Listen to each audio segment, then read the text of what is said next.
No último domingo foi celebrado o Dia Internacional da Biodiversidade. Data importante, pois é um tema que descreve a riqueza e a variedade do mundo natural. Para esse assunto, convidamos o André Rocha, professor, biólogo. Bem-vindo, André. É alegria ter você aqui presencialmente de novo. Obrigado, Mani. A satisfação é toda minha. Alegria enorme estar aqui. André, vamos lá então, né? Para a gente começar, essa palavra biodiversidade, pelo próprio nome, a etimologia da palavra, a gente imagina.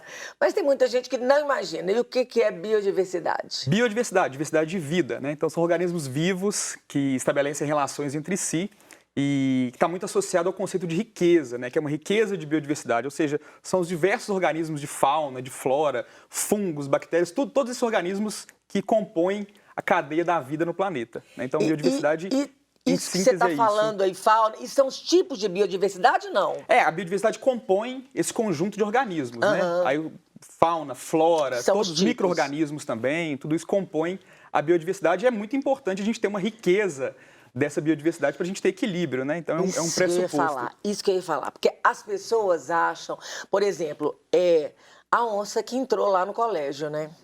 Isso é um desequilíbrio. Exatamente. Por que, então, é tão importante a biodiversidade? Uma biodiversidade que esteja intacta, né? Então, por que a onça apareceu numa escola, né? Isso é uma pergunta que a gente tem que fazer. Talvez porque seu hábitat, que é a área de vida, onde ela vive, habita e utiliza dos recursos da natureza, foi perturbada de alguma forma. Então, ela teve que buscar, né? Ela foi afugentada de alguma forma e parou numa área urbana e tal. Então, tudo isso nos faz pensar o quanto que a nossa biodiversidade está modificada. São vários fenômenos que ilustram isso. Em Belo Horizonte, a gente tem aquele caso famoso da capivara na Lagoa da Pampulha, né? Da febre maculosa, tudo aquilo. A pergunta é, será que a gente que está no lugar errado ou é a capivara que está no lugar errado? É a capivara que está no lugar errado, Então, o hábitat, que também é um conceito vinculado à biodiversidade, é muito importante a gente entender para ver de que forma que essa área de vida está sendo modificada e está influenciando nessas mudanças que a gente percebe no dia a dia. E na medida que a gente também vai destruindo, né? Vai queimadas, vai acontecendo esse tanto de coisa. E aí, André, eu queria parar um pouquinho, aproveitando de falar dessas queimadas, eu queria falar do cerrado, porque é um bioma e a gente tem um VT para passar. Então vamos passar o VT do cerrado que a gente continua conversando.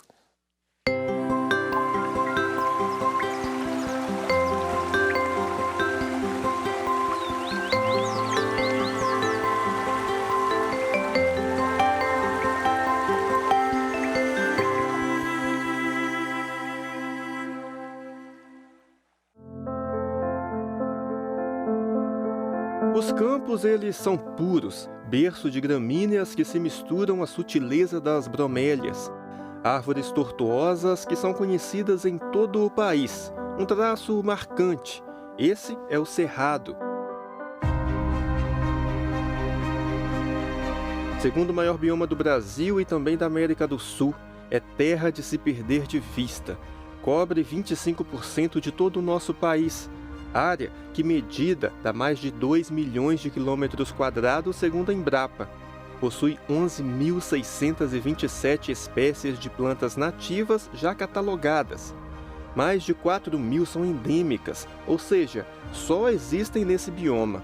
Na região metropolitana de Belo Horizonte, região conhecida por ser uma área de transição entre Mata Atlântica e Cerrado, se olharmos bem direitinho por todos os cantos, o Cerrado dá as caras de forma leve e encantadora.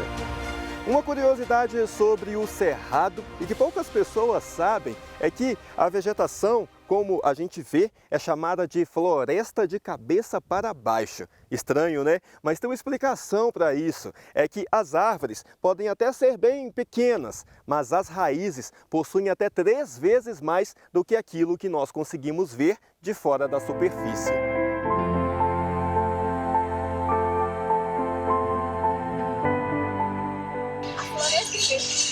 Ela se desenvolve dessa maneira para buscar água, porque o cerrado ele tem como característica um período muito extenso de seca, ele chega a ter de 100 a 120 dias sem chuvas. Então as árvores, as espécies precisam aprofundar bastante as raízes para chegar no lençol freático, e o que facilita a entrada da água, por isso nós somos chamados de berço das águas. É berço recurso das águas e também de animais charmosos como a ema e o príncipe do Brasil, o lobo-guará. A fauna do Cerrado é considerada uma das savanas mais típicas do mundo. Então, são diversas espécies de mamíferos, de aves, répteis. E alguns exemplos é o lobo-guará, que acho que a imagem ilustra muito bem o Cerrado, né? O lobo-guará tem hábitos noturnos, ele caminha, caça durante a noite ou de manhãzinha. A sua alimentação é baseada em frutas, né? E alguns pequenos mamíferos. A vegetação do Cerrado assume diversas características a depender de vários fatores, como elevação e clima. Então, por isso que diz-se que o Cerrado é um bioma policlimáxico, né? Ele pode estar associado a uma condição de relevo ou ele pode estar associado a uma condição específica de solo. Então, por isso o Cerrado vai assumir diversas fisionomias, né? Ele vai gradar, né? Desde uma área onde você tem basicamente, estruturalmente, gramíneas, que a gente chamaria aí de campo limpo, gramíneas onde começam a aparecer um ou outro elemento arbustivo, que a gente chamaria aí popularmente aí de campo sujo. A gente teria o campo cerrado, estrito sensu, onde a gente já tem a predominância do arbustivo, até uma forma de cerrado que ele já tem estruturalmente ele lembra uma mata, né? Que é o chamado cerradão.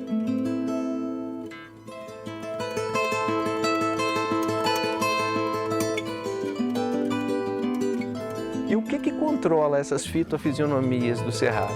São justamente as condições do solo, as condições edáficas.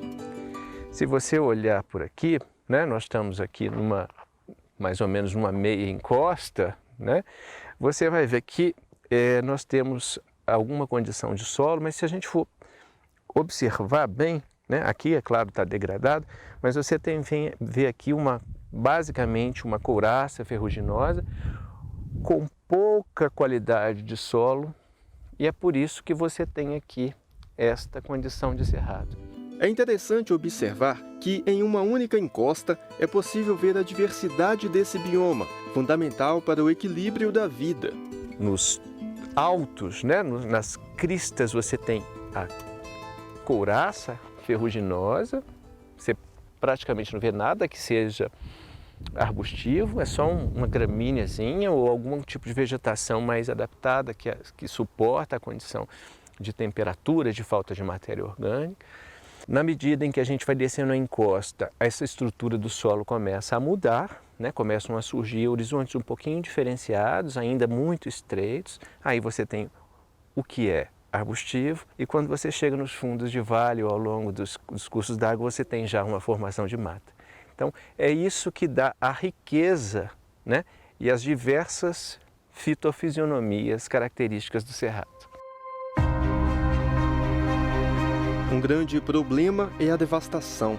Estimativas oficiais indicam que somente 48% da vegetação original está preservada, segundo o Ministério do Meio Ambiente. O bioma tem somente 8,21% do seu território legalmente protegido por unidades de conservação.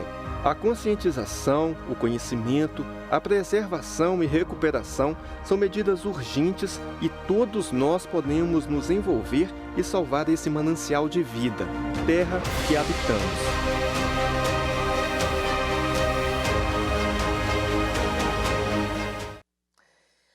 André, quando a gente fica vendo, né, e ele falando assim desse cerrado, que aparentemente, pra gente, leigo, acha que é um solo pobre realmente, e muito fraco, muito ruim.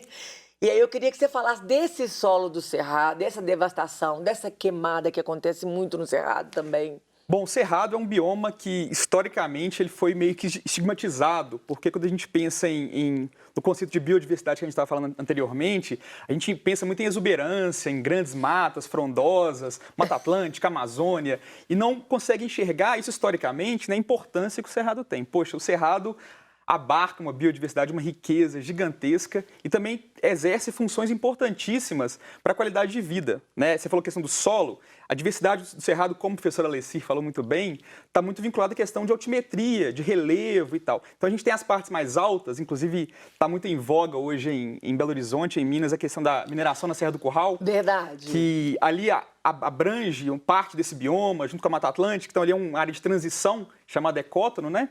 E ali tem uma formação geológica e também biológica muito peculiar, que são os campos rupestres.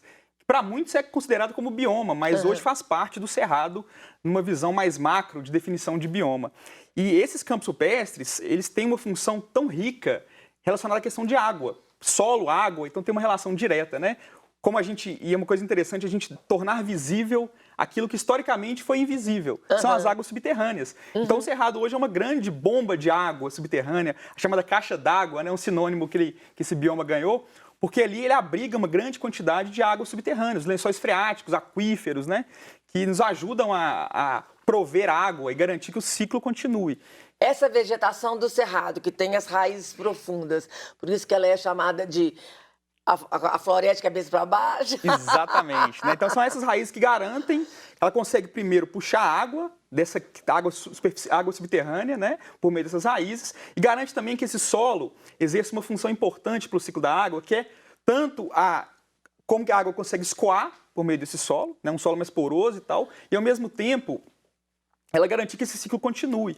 Então, assim, essas raízes, a profundidade das raízes é parte fundamental fisiológica, morfológica da planta para garantir que o ciclo hídrico continue sempre funcionando, né? Então, como se fosse o sistema circulatório nosso, né, do sangue, funciona da mesma forma na natureza, graças a esses rios invisíveis, né? Maravilhoso. Na medida que o homem chega e começa, então, a fazer garimpo, a tirar o minério e a podar, fazer queimadas, devastar, o que acontece com isso? Então, como o professor Alessir falou no vídeo, esses campos rupestres ferruginosos, eles têm, de fato, uma couraça ferruginosa, né? Uma formação ferrífera, que chama formação ferrífera bandada, que garante que essa vegetação apareça. Então, a planta depende do minério da mesma forma que a gente depende, né? Então, se a gente tirar essa formação, dificilmente a gente vai ter uma capacidade daquele ambiente voltar ao que ele era antes. Então, a gente vai afetar o ciclo da água. Então, a proteção hoje dessas áreas é fundamental, inclusive, para a gente continuar tendo água.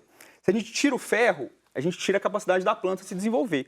E hoje o grande desafio é criar condições para que essas plantas consigam desenvolver sem esse ambiente, o que é muito difícil, né? Alterar o ambiente e querer que ele, é verdade. Ele retome. Isso que você fala, então, minério não é só, então, para a gente retirar e transformar ele em utilidades, ele é útil para o bioma? Então isso é uma questão que a gente sempre fala de vocação e potencial. Será que Minas Gerais tem uma vocação para mineração ou existe ali um potencial para se extrair?